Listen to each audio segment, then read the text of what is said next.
ہماری موت کا وقت لکھا ہے، مقام بھی لکھا ہے، یہ چینج نہیں ہو سکتا۔ اگر موت سمندر میں لکھی ہے تو $2.5 دے کر بھی بندہ وہاں پہنچتا ہے جہاں موت لکھی ہے۔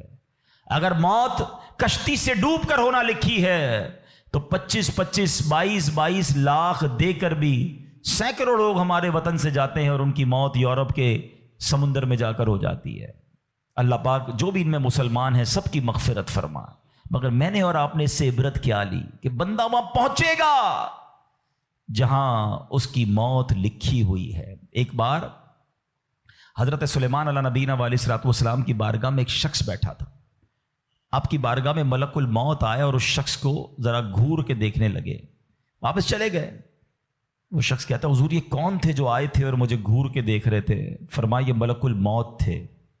کہتا حضور لگتا ہے میری روح قبض کرنے والے ہیں، آپ مہربانی کریں، آپ کی تو ہوا پر حکومت ہے، آپ ہوا کو حکم دیں کہ ہوا مجھے اڑائے اور مجھے ہندوستان لے جائے۔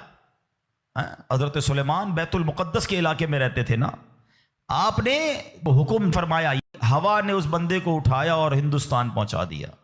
کچھ دنوں کے بعد پھر ملک الموت آیا حضرت سلیمان علیہ السلام کی بارگاہ میں۔ آپ نے فرمایا تم میرے ساتھی کو کیوں گھور رہے تھے جب آئے تھے تو؟ کہ میں حیران تھا کہ میرے پاس یہ لکھا ہوا تھا اللہ کی طرف سے کہ تھوڑی دیر بعد مجھے اس کی روح ہند میں قبض کرنی ہے، اور وہ آپ کے پاس بیٹھا ہوا تھا۔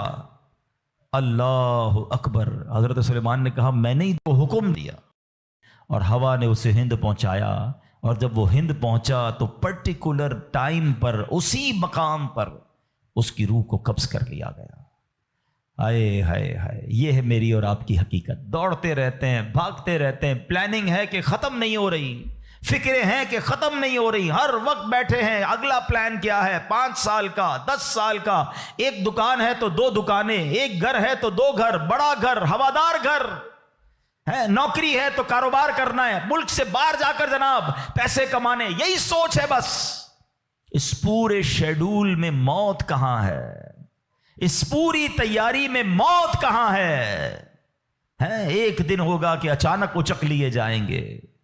سیٹھ جی کو فکر تھی ایک ایک کے 10 کیجئے، موت آ پہنچی کہ حضرت جان واپس کیجئے۔